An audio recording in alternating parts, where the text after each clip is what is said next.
Hello guys, welcome back to my channel. তো তোমরা সকলে কেমন আছো? আশা করছি ভালোই আছো। তোমাদের সঙ্গে আমি নূপুর দেখো নিয়ে চলে এসেছি নতুন একটা ভিডিও।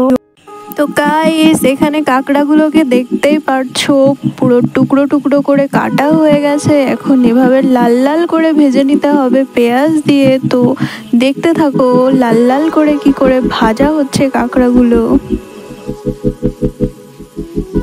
তো বন্ধুরা, এরকম কাঁকড়া কার কার খেতে ভালো লাগে একটু কমেন্ট করে জানাবে প্লিজ তোমরা।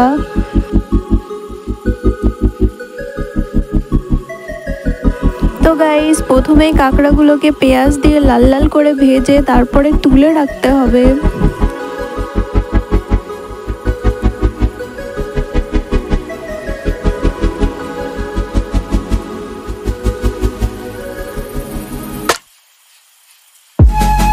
তো গাইস, কাঁকড়াগুলোকে ভেজে তুলে রাখার পরে কড়াই